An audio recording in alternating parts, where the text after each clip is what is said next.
Good night, Trinidad and Tobago. It is May the 3rd. It's my birth month as well, so celebrate with me. I'm celebrating every single day until the end of May.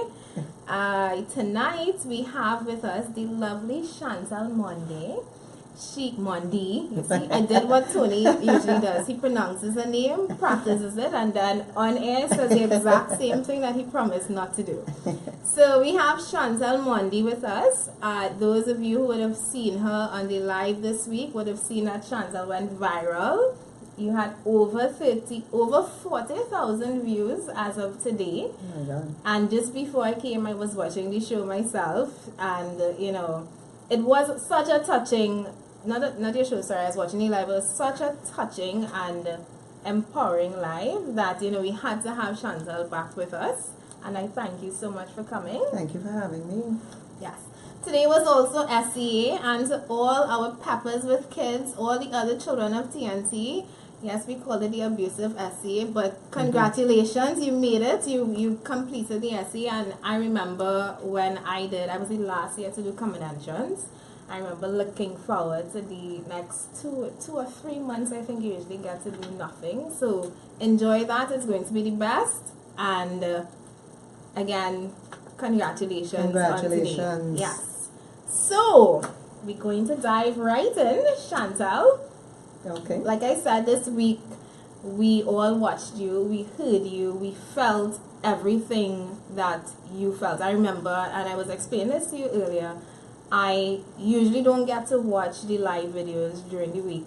Monday was my off day, and I saw the live pop up, and I was trying to understand where is this filming from. And when I realized, I got, like everybody else, caught up in it, and I watched the numbers climb, and I watched as you related what was such a heartfelt story, and I felt so connected to you at that point. I mean, I'm not a business owner, I'm not going through what you are going through, but the way that you brought it across, I think, like I said, you really reached out to a demographic that we don't hear much from.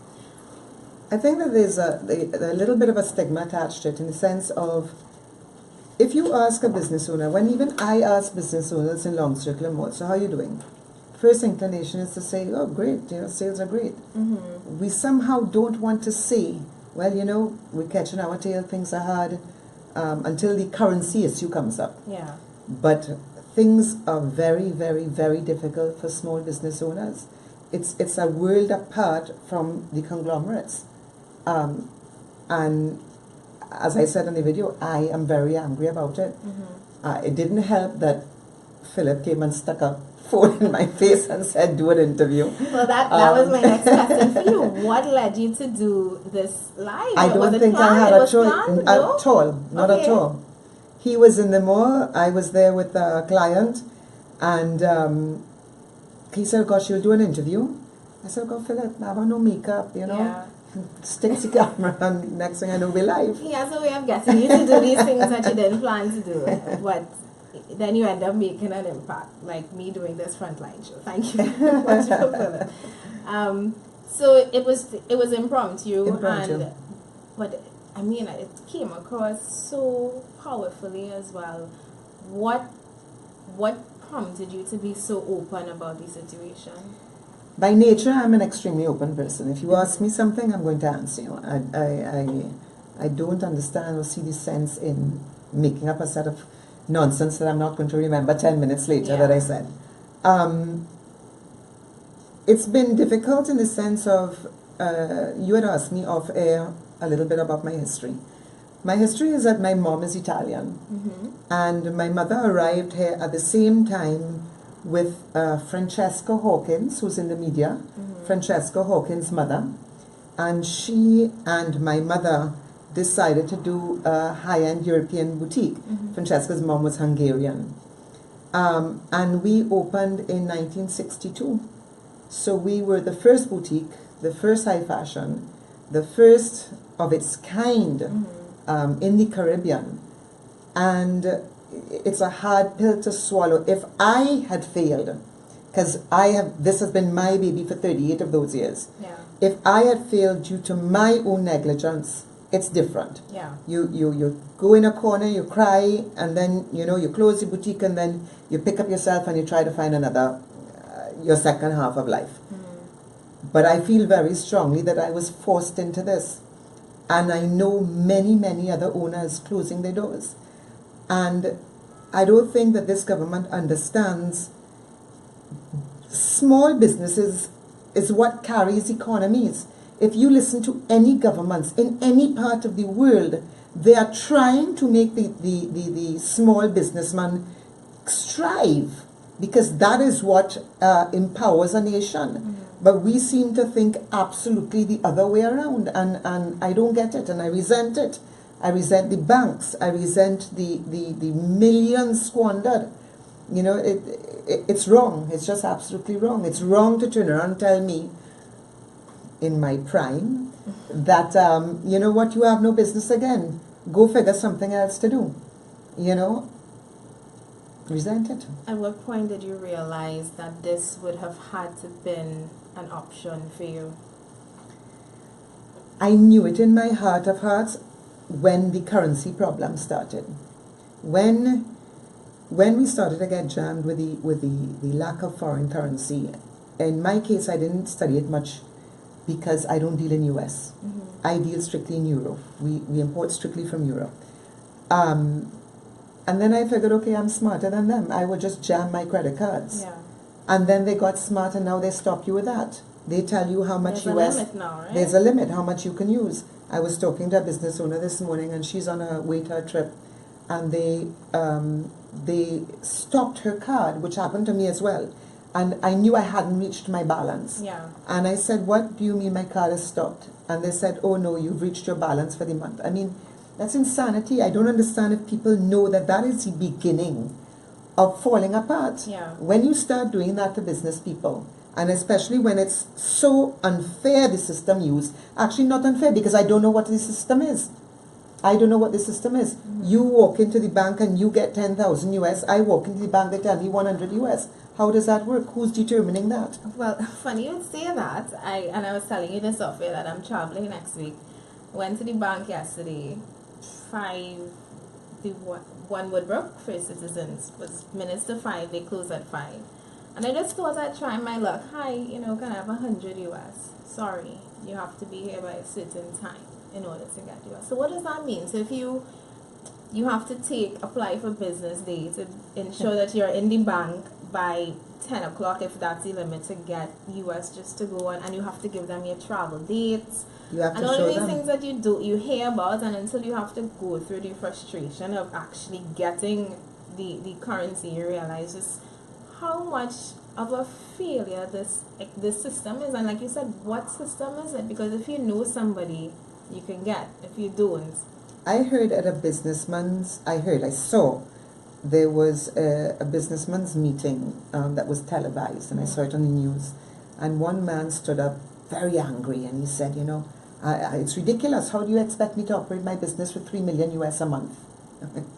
And I thought to myself, well, how do you get 3 million US a month? And nobody seems to be answering these questions. How is it that Mario Sabga boasts about opening a restaurant a month? How does he get this money to do this? And you want to turn around and tell me that I've been in a small business above board doing everything that I'm supposed to do for 38 years, and yet I have to close down because I have no access, because I don't know the right people, or because I have to sell my soul. Someone after after Philip's interview the other day, someone came in to my boutique and said, sometimes I have to monitor myself. He says that he was being, shaken down by someone in a high Howard police. I said, why? And he says, because they found out how he gets US. Now everybody knows that there's a black market. Yeah. Everybody knows there's a black market. And I spoke about it openly. Got criticized for it heavily, because I said the black market price was between 7, 10, and 8. That is what small retailers are paying. I don't know what the big people are paying and the big boys are paying. Also, what we can afford to pay Because remember, we have to sell these goods. Yeah. We can't afford to go to 9 and 10 as some people indicated. The people who are going to 9 and 10 are cleaning money. Take me to court, I'm telling you that's what it is. Alright? When you start paying 9 and 10 on a black market price where theoretically you can get away with 758, there's some bobble you're involved in. Yeah. And you need the US to buy whatever you need to buy. So, easy on the people who came down on me for the figures. It just depends on what you're doing. I know the retailers are paying between 710 and 750. They can't go higher. Mm-hmm. And people are waiting at you at the airport. People are waiting for family members to come in. People are paying people's bills away to be able to get the US when they come. Yeah. What is central bank doing about it? There's not been an explanation from central bank. Why are we having this shortage? They keep on saying we don't have any, but the banks keep on saying that we have problems. But it's obvious that the people, like the middle class, like you and me, who want to travel, you who need to buy things, services, we're the ones being affected. Because Of you course. said it. Malls and cinemas, they're going up by the dozen, and you're seeing it happening, and you're wondering where these people So it means getting. the foreign currency exists. Everywhere you look, there's construction going on. Yes. Everywhere you look, we have a new franchise. So you cannot tell me the money is not there. What you need to tell me is the money is there for the chosen few. Mm-hmm. And who are the chosen few, and how do I become a chosen few? Because no matter what business I decide to go into, I'm still going to encounter the same problems. And you get to a point like me where you just get angry. I want answers. I came under some heavy criticism from some people on the PEP page with the interview, and I read absolutely every comment. A lot of people don't understand the daily problems that small businesses have with the interview, and I read that. What's that? No, sorry, that was the interview coming across. I'm sorry. They don't understand the daily tribulations that we have as far as small business is concerned. Yeah. Because we're dealing with the lack of currency, we're dealing with customs that is just another show on its own, And then in my case, my biggest decision to close down came when I realized that Long Circular Mall has no intention, has no money, and no desire to do anything about the mall. Any renovation. So, just wasn't for me. And when I visited as well, I was there this week, actually, and I noticed that there were a lot, what you were saying is correct, there are lots of empty stores that you're not seeing anything happening with. It's been like that for a while, and you wonder what is going to be the plan. Is it going to be occupied? No one knows. No one knows. No one wants to tell us anything. We understand that we are a bankrupt mall. We don't have the money to fix it. I had an episode at Christmas time where we looked so dilapidated, it angered me, because what happens is people walk into a mall and they go to do what they need to do. Mm-hmm. They don't look at the environment as we do.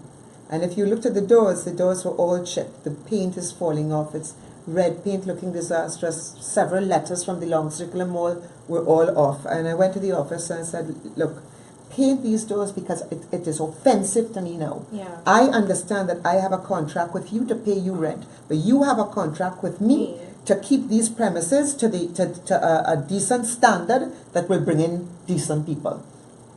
And it was a showdown. Well, to say that it says a lot. I remember when I would go into Long Circular Mall, Christmas time was one of the times that you look forward to going to the mall to see the decorations that they do, and to say that they haven't even been doing that, it's very telling of how. Because it's nobody Trinidad is a place where everybody wants to talk and no one wants to listen to the other person. Mm-hmm. Everybody has a solution, but has no way of implementing that solution, and then everybody wants to reinvent the wheel.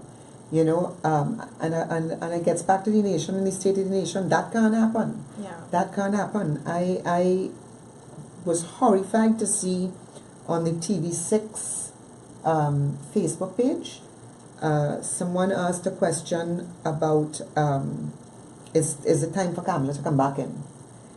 The racist remarks is something that I think every Trinidadian ought to be ashamed of. I am appalled. I am all for freedom of speech, but I am appalled that something like that could be on Facebook, because it shows me, or it makes me feel, that we are a lost cause. It does, and I know the group that you're speaking of, and when I go there, I leave there feeling dirty, honestly, because people are not even arguing on sense; they're literally arguing race and nonsense with the race. Nonsense with the race. Stereotyping. One comment that stands out was, if we Indian people left, there'll only be ugly people and stupid people. I mean, why even comment on something so stupid? That's why I admire Pepper, because I admire what you guys are doing. It's a little hard for people like me to start building that hope again, because I feel so hopeless. Yes. And I know there are a lot of people who feel hopeless. And I hope doing this that and more people coming on board, that we can convince them that if you get a good group of people together, it could happen. Well, you asked me earlier why, what did you ask me? You asked me a question along the lines of, if I really believe that this... If you believe in this wholeheartedly. Yeah. When I put myself into something, I do it 100%. And I tell myself, we have two options right now that I know I will never, ever go back to. But I will never be one of those people who says, well, I have no options, so I just not vote. And I don't see that as being a responsible citizen. I don't see that as doing anything to advance our democracy, and I don't see that as being any fix. It's literally just washing your hands off of an issue that is still going to impact you at the end of the day. Right. Still going to have foreign exchange shortage, you're still not going to have water, crime is still going to be high, whether you vote or not. So why not get involved in something that may have? And to analyze the odds right now of PEP, some people, I get comments like, you're crazy, like you're coming here to split votes, and why do you think that you can make it? My answer is, what else can I do at this point? All I can do is one of two things: wash my hands of it and leave and stand back, or try and fail, or try and succeed. And I prefer those odds. At least in those odds, there's a chance. I don't understand though why more people don't feel that way. PNM and UNC are not options for me. I mean, if you could. And I got off Facebook for 6 months because I couldn't continuously read the nonsense that I read. You are living with your head in the sand if you don't see what's going on. Yeah. You're either extremely wealthy, that you don't care and it does not affect you any which way, or you're extremely stupid, I'm sorry to say. Yeah. But if you are a person with half a brain, half an ounce of intelligence, how can you not see how these two parties have raped this country? I made a statement many years ago. I will never walk into Napa. Never. It will never happen. If anybody tells you they saw me in Napa, you could categorically say they lie. Yeah. Because an English friend who was a writer, a UK writer, came to Trinidad, and he was so appalled, as I was, when it was in the shall we do it stage, that we have a general hospital. And he wrote an article in the Observer, and he said something to the effect of, I am standing in one of the landmarks of Trinidad and Tobago, which is the Savannah. And literally I am looking at a performing arts building that there's no need for in Trinidad and Tobago. And yet if I turn 45 degrees, I'm looking at a dilapidated hospital that every day of my life I see and hear there's no medicine, there are no beds, there's no this, there's no that. It's how can anyone not be outraged at what we spend money on in Trinidad. I don't get it. I don't get it. And people tell me, you think you walking into Napa will make any difference? Not make any difference, but it's my gratification. Do you think there's a disconnect between, and I saw it recently, someone posted something, I can't remember exactly, but someone was saying that we as Trinbagonians, we have formed a disconnect between the taxes that we pay every month and where it is being spent. And we repeatedly say it in the paper, this is your money, this is what you are working for, this is what you are paying these public servants, and I stress on the word servants, to do for you. And the fact that that people seem so disconnected, it's strange, because I know I feel it. I know every time I have to watch my salary, my pay slip, and I see that tax coming out, I get upset because I'm wondering, where is it really going? But it's not only that. Not only is there a complete disconnect, but there's also a lot of ignorance. You are talking about seeing your paycheck and what comes out of it. Well, take your paycheck, see what comes out of it. Then take your grocery bill, see where that VAT goes. And then your airline ticket. An airline ticket actually to go to London now is Trinidad taxes are more than the actual ticket. Go on the checkout page and get a breakdown of your taxes. You would be horrified what you're paying in taxes. With us with clothing, somebody made a comment on the feed about my prices being outrageous. Well, I didn't bother to go into that. I deal in high fashion European clothing. I do not buy cheap Chinese crap and sell it for outrageous prices. People have such a disconnect in Trinidad that they don't understand in how many ways we are taxed. We are taxed in every single thing we do, we touch, every single thing. Airline tickets, entrance for this, the VATs, the you name it. I don't mind, theoretically, I believe in paying taxes.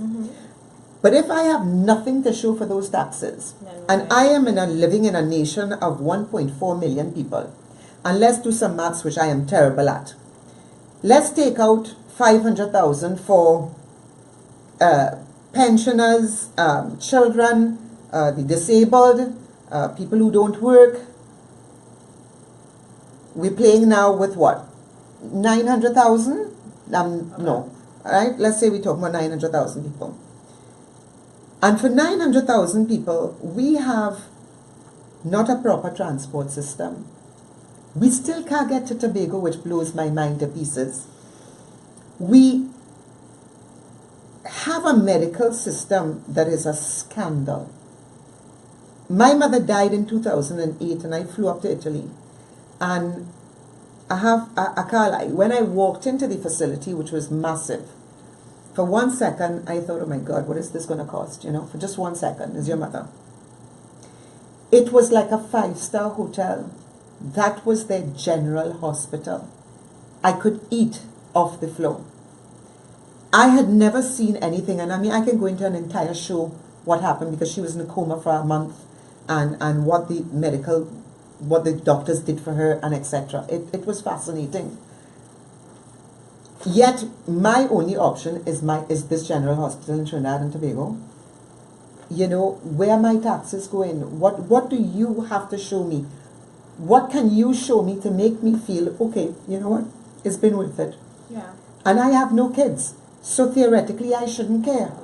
But for those of you who have children, how can you sit down and tolerate the wastage of money that we see on a daily basis? How many people are using this Manzanilla highway? We can't get to Tobago, but we want to build a highway to somewhere that 2% of the nation might use? It just, nothing makes sense to me. I mean, nothing. I need someone to sit down and tell me so that I can understand. Maybe I'm wrong. Maybe I'm not understanding it.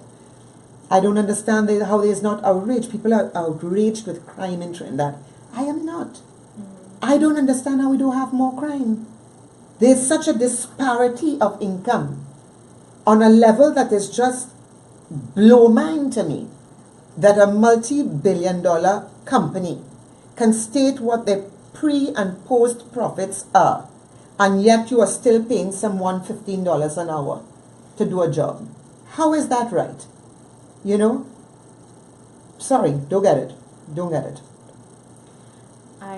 When you mentioned just not seeing anything for the money that we spend in taxes, I got into an argument, a discussion that turned into an argument. Yes, these days I'm arguing a lot with people because just like you, I don't understand how they are not seeing and questioning these things just like us. And I get angry because who do you ask these questions to, and who answers these questions? Who answers the question of why are we spending so much money on that same highway when we could have been fixing the roads that are dilapidated now? Why did we spend so much on a Couva hospital when all of our other hospitals are in a state of disrepair? Couldn't we have given those some attention first, rather than that hospital as just there doing nothing? Who makes these decisions, and why do we keep on putting them in power?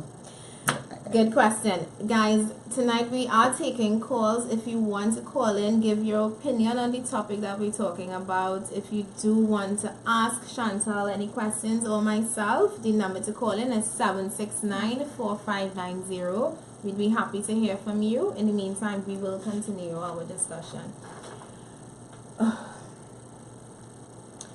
I do want to touch on something here before, and I don't know if you're familiar with our policies. We do, well, hopefully, you know, after this, I do plan to try and bring you in a little more. I think you're a very strong woman, and the PEP needs people like you.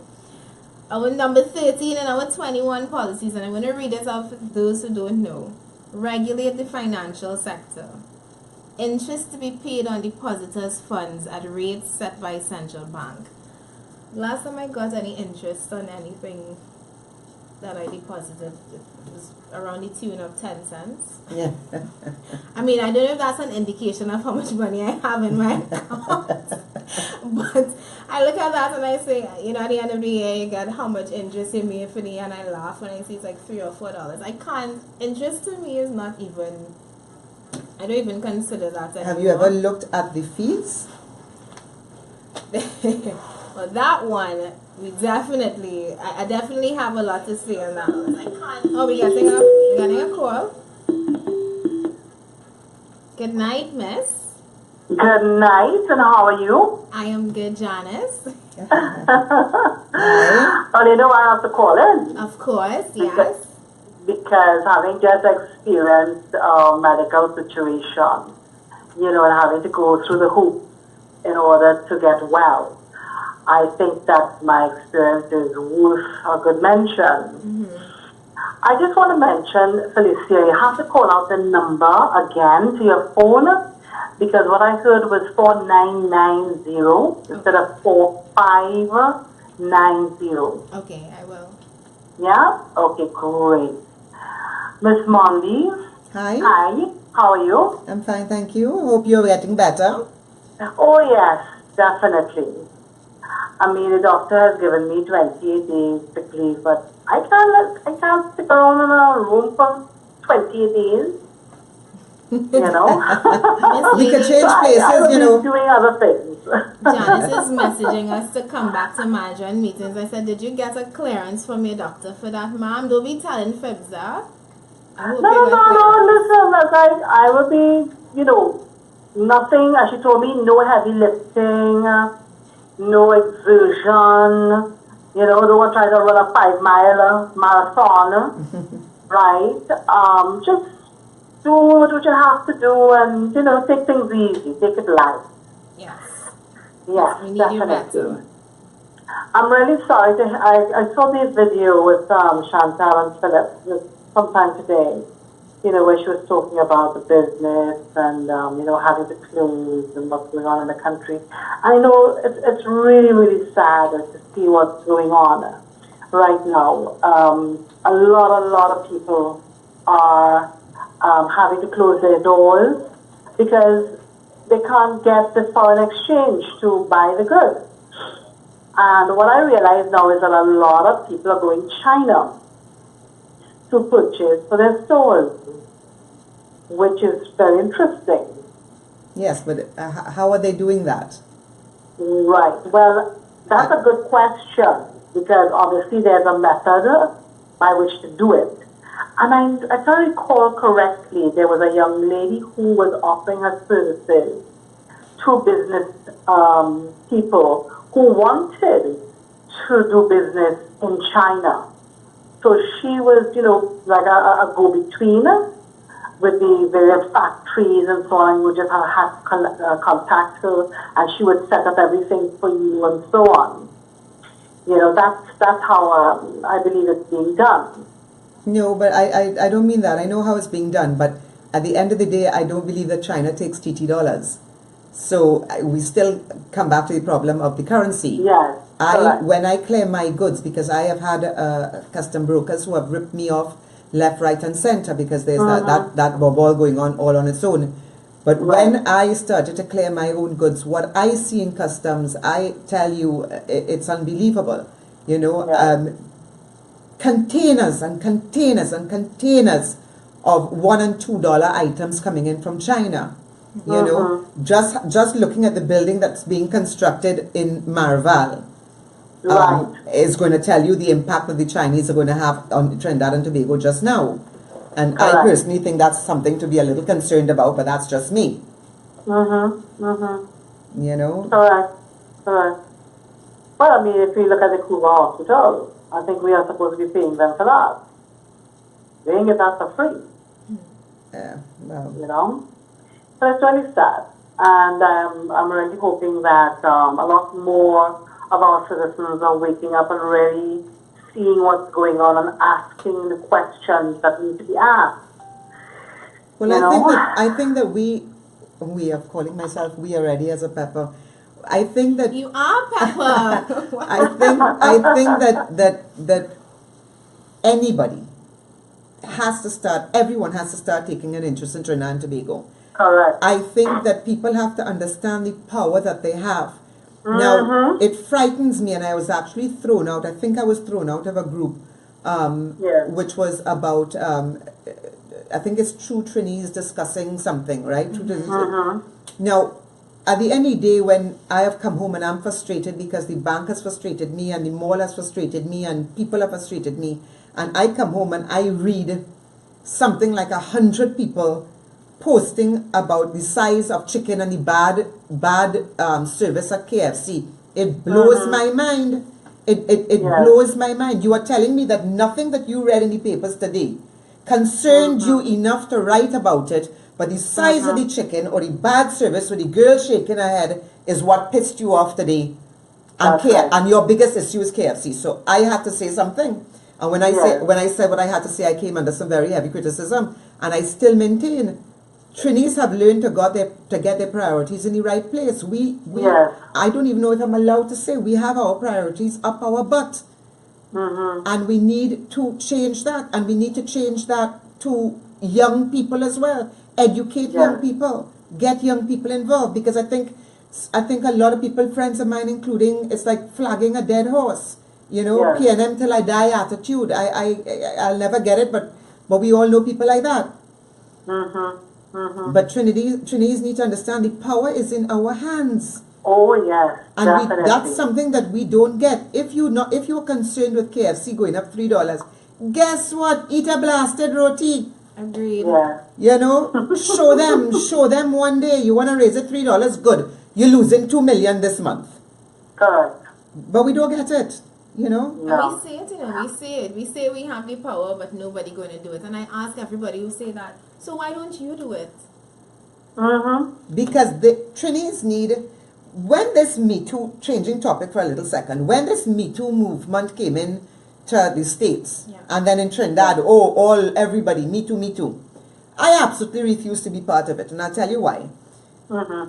I think it will be hard to find a woman who has not been sexually harassed in Trinidad and Tobago, right? Anywhere but in most in Trinidad and Tobago. I have always been very vocal about it. I have always been vocal about every issue I cared about. Now, if you need to have a issue to jump on a bandwagon, or you need to have a posse to jump on a bandwagon, then I have a problem with you. Because all the time when I open my mouth or I write on Facebook about the things and issues that bother me, I get heavily criticized for it. I can take criticism, that's not the problem. But when a movement starts and you start jumping up, me too, me too, me too, I have a problem with you, because 5 minutes later, the movement is forgotten and you have forgotten your thing. Where do you take it after that? You know, I always, Trinidadians want to tell me that they are informed people and they are interested. What I would love to see is, I'd love to see Carnival abolished for a year. Let us see I guarantee you we will have riots. Because that will make a Trini move. Nothing short of that will make a Trini move. Because if you at this stage in 2018 could still tell me about PNM and UNC, something wrong with the nation. Sorry. Agreed. Janice, darling, thank you for calling in. Not a problem, I miss anytime. your voice, and I can't wait to have you back on the show. I know. And I hope I'm making you proud. Working on it. All right, darling. Get better soon. Okay, take care. Bye-bye. All right. Don't forget the number to call in, 769-4590. So, we are going back to the topic that we were discussing, regulating the financial sector. This is number 13. This is one of our 21 policies.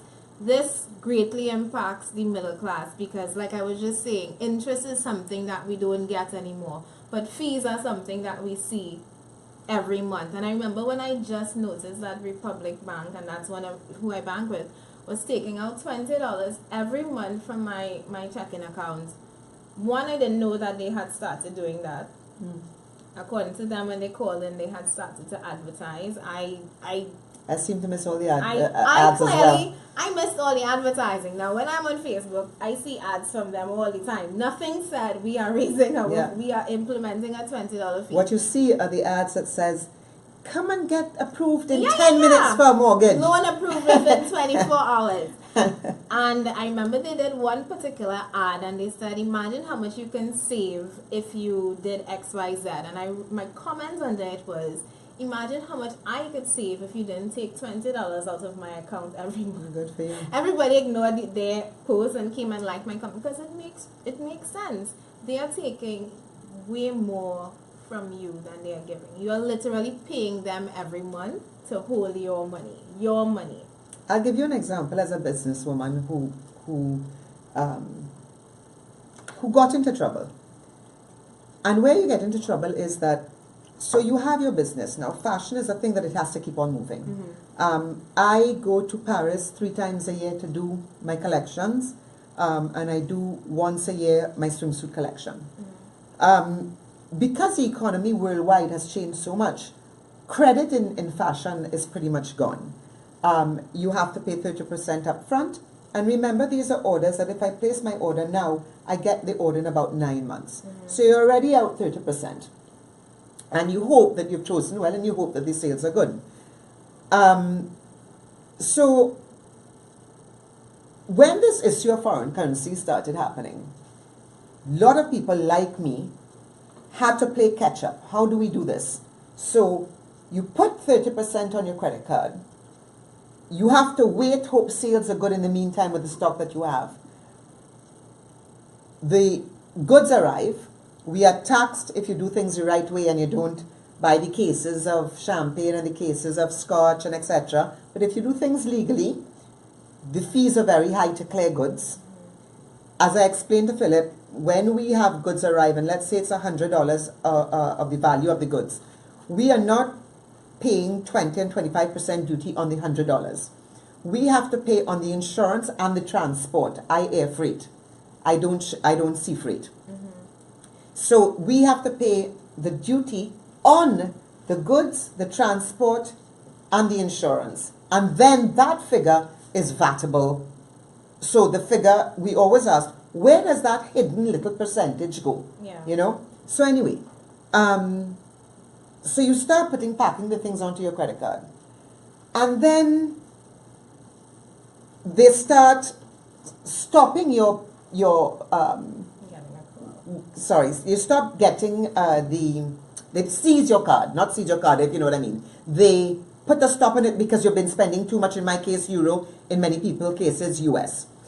So your goods haven't arrived, so your sales are not where they should be, right? Because you can't pay the rest of your things. So at one stage, I started looking at my credit card and I was paying $1,700 in interest a month. A month, besides the rest of the fees. And these are a lot of things that we, especially small businesses, especially businesswomen, don't really look at. Yeah. But if you start analyzing it, this country, I mean, this property tax issue, to me, is just like one more slap in my face. You know, it's impossible. And I don't know how the middle class is falling and collapsing. I am not going to go into my personal business, but I can tell you, I am in trouble. And so why are we so shocked that crime is what crime is when the middle class can't make? How on earth do you expect lower income people to make? Yeah. It defies logic. We just missed a call from our national security advisor. Please feel free to call. No, that's okay. Please feel free to call back. I will take your call. In the meantime, I'm going to read our policy on regulating the financial sector. Abolish all banking fees not compliant with terms of banking license.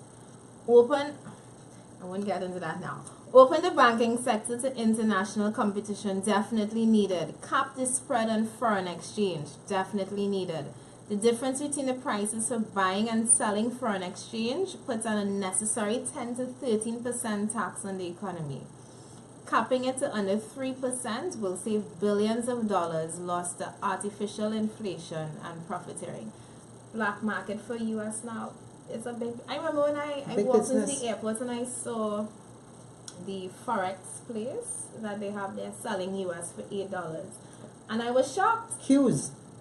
I was shocked. But it's happening, and it's happening clearly legally. Mm-hmm. Well, legally. And anyway, so Dilworth, if you are trying to call back, if you need me to call you, I know Dilworth actually wanted me to speak to you this week. He was one of the persons who saw the video, and he saw what it is you were going through. And like I said, you touched a lot of us. Not being a business owner had nothing to do with it. Being a Trinidadian, Trinbagonian, being in the same, almost said a bad word there, in the same bleep whole country, we are all vulnerable and exposed to this. And it doesn't matter if you're black or you're Indian or you're white or you're Chinese or you're Negro. Dilworth is calling back. Good night, sir. Hello.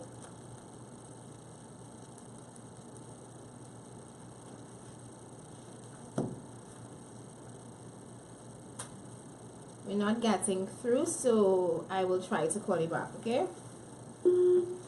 Yeah. Doesn't matter your skin color. Once you're not a part of that group that is benefiting, you're obviously in trouble. But I think, unfortunately, skin color plays a part in it. You know, I mean, I met an American black girl today who, ironically, saw the video, came into the boutique. And she started coming, she's arrived in Trinidad a year ago because she says that the racism in the States is just out of whack, right? And I said, sweetheart, well, you have landed in one of the most racist places I have ever been, and I have traveled a lot in my life with having 2 foreign parents. Yeah. And our racism is even more complicated because we don't see ourselves as one people. You know, we have the motto, the motto, and we have the flag, and under one flag and all this kind of thing. But the reality is, there's more racism now than there ever has been before. There's such a disdain for both races, the 2 principal races in Trinidad and Tobago. And that's frightening to me because it ought to be getting better. It's getting better in every other part in the world. And in Trinidad, it just seems to be getting worse. What I see on Facebook as far as each party or race how they address each other is scandalous to me. You know, one of the comments by a young lady concerning the video was, I would never, Chantal, would never be concerned about this economy if I wasn't a red want-to-be white girl, you know.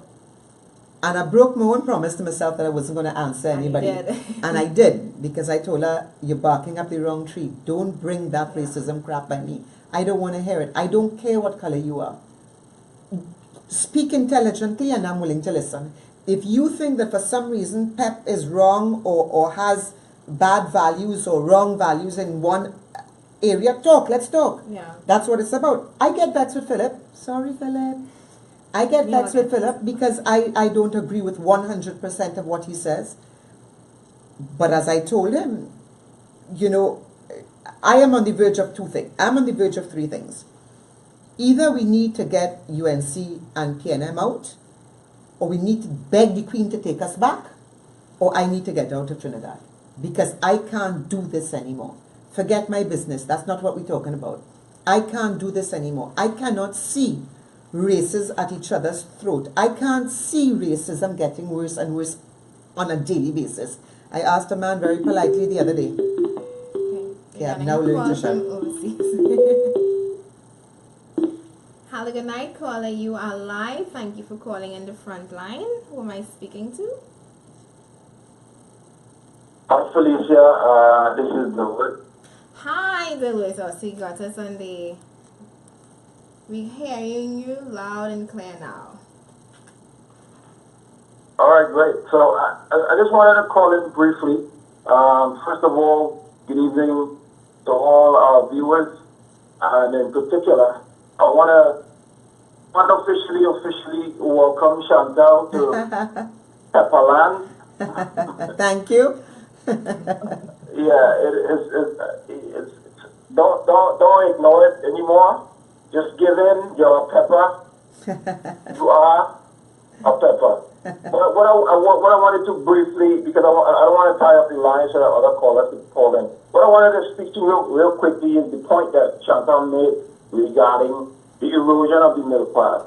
And the point that she made in connection with that being that if the middle class are hurting, what do you leave, like you said, for folks who are not as fortunate, the lower income individuals? Yeah. And it's linked inadvertently to the crime statistics, as we said. If we have people who for the most part have, you know, some measure of sustainability with regard to their income, struggling, and then the lack of policy, the lack of regulation, the lack of a plan for Trinidad and Tobago, then obviously the people who are less fortunate are going to have less opportunities to make an income to support themselves and their family. Absolutely, and total hopelessness.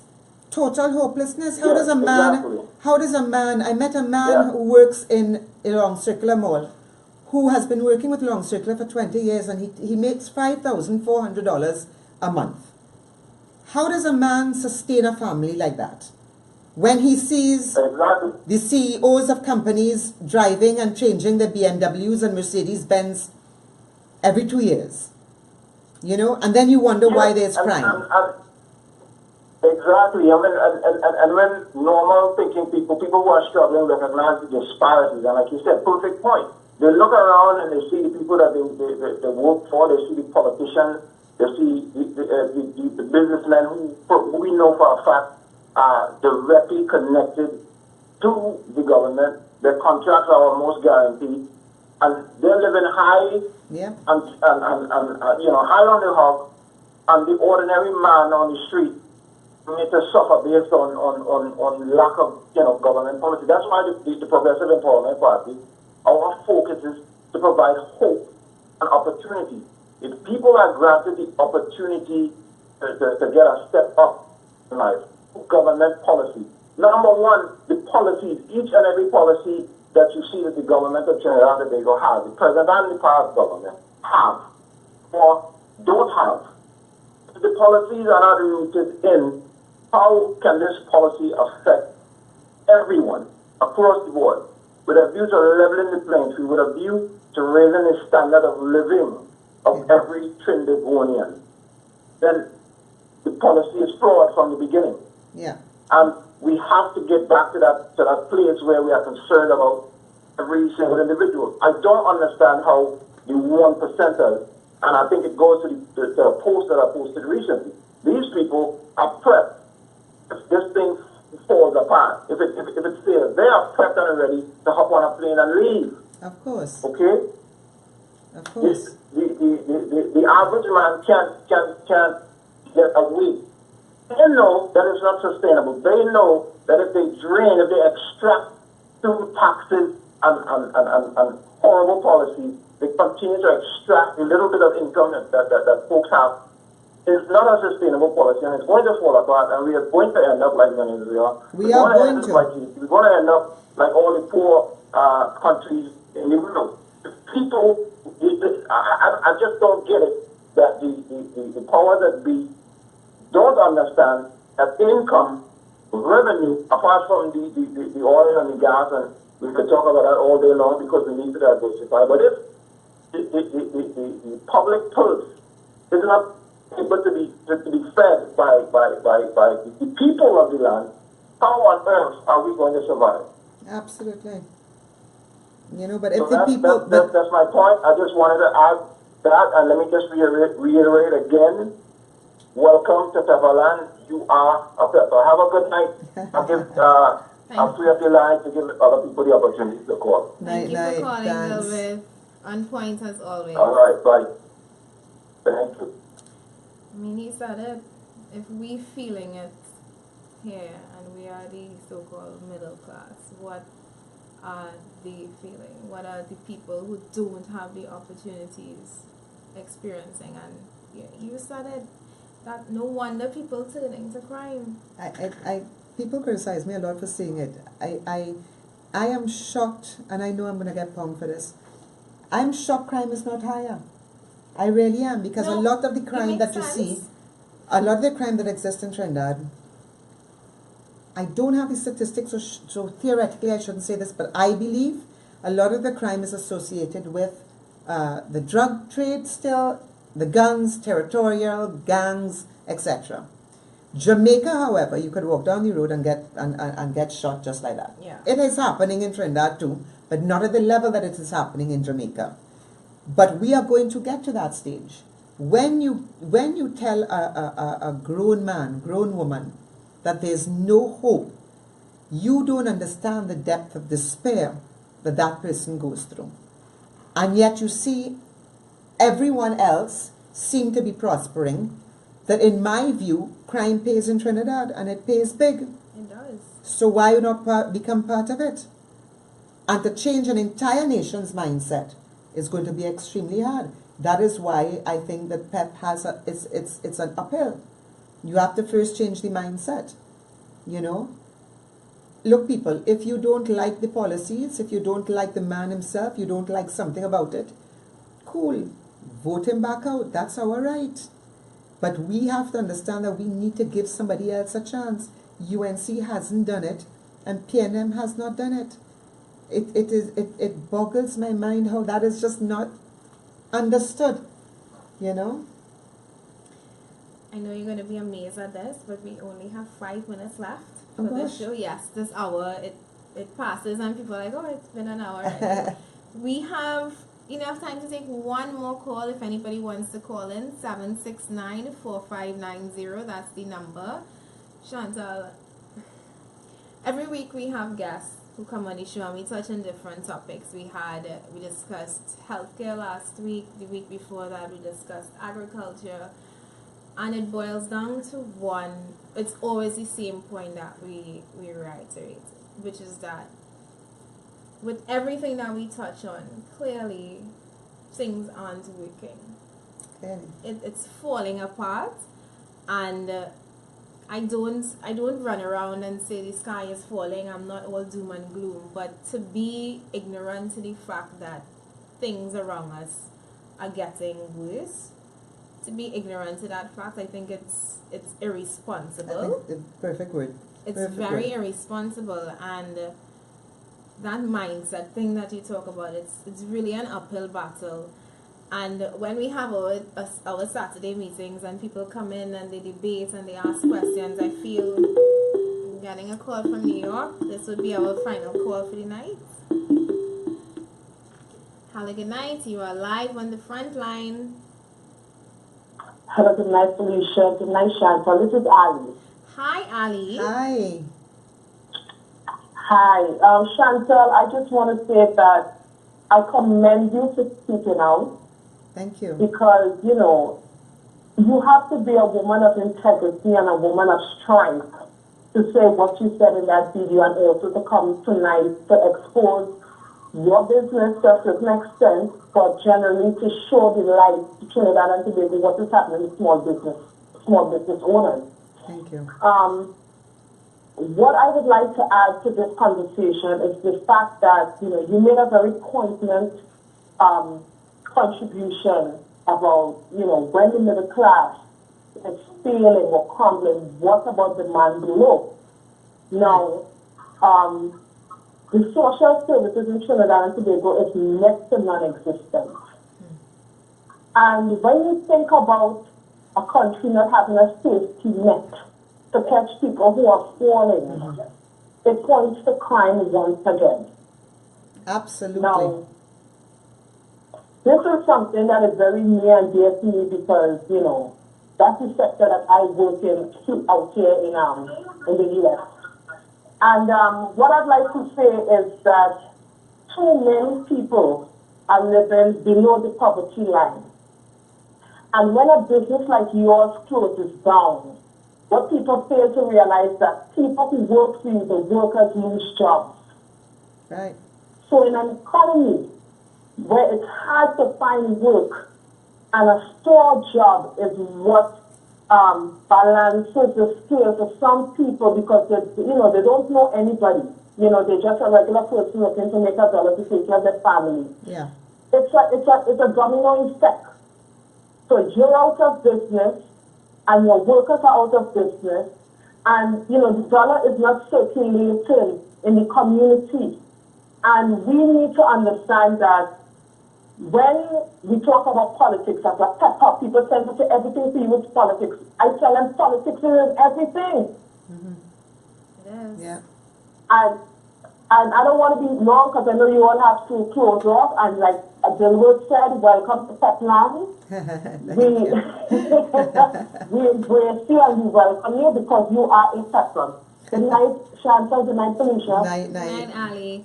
Thanks. To the viewers who are not familiar now, Chantal, she has been a pepper before. I met you in the same office space. Chantal came in and she had a back and forth with Philip, and I said, any woman who can debate with Philip is a strong woman. I remember that is how I remember you.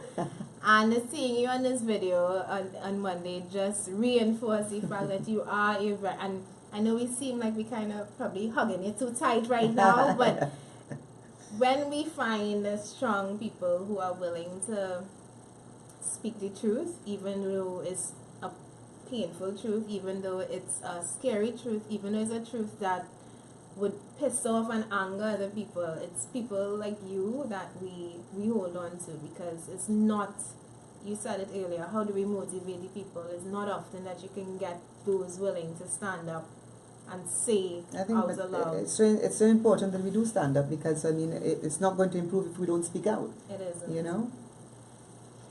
Right. At this point, I would like to thank you so Thank much you for for having coming me. in, Chantal. Listen. When I found out Janice was not coming back this week, I thought, what are we going to touch? And there were so many things. We had the SEA, we had the Maxi Coffee coming back. We didn't touch on that one. We didn't touch on that one. But that live that happened on Monday, I think it was the catalyst to this show and us building a team of people who are willing to be just as open and probably contribute, which is what we need. We need people who are willing to help us build this. This is a lot of hard work. And I really appreciate you Thank taking you. the time to come out. Thank you. At this point, I would like to remind everybody, Janice, I'm not doing your lovely little speech. When you come back, you can take full control over that. But I would like to remind everybody that we are always looking for volunteers. We have our constituency executives. If you want to be a caretaker in your constituency, we are always looking for people who are willing. Come on board. We meet every Saturday at 12 noon. We are there again this Saturday, the 5th of May, at our headquarters, 19 Sanmo Avenue. Do come down, come here. This is the chance to meet everybody. We are not a one-man party. I need to stop saying that because then they will start to really we are not a one-man party, and we are very open to discussion. We're very open to debates, and we are open to anybody, any like-minded Trinbagonians who just want better and who are fed up of the options that we have. So again, Trinidad and Tobago, thank you for tuning into the Frontline. Thank It's you. very encouraging every week to see the numbers going up. Just remember to keep sharing the video and be safe. Good night. Good night.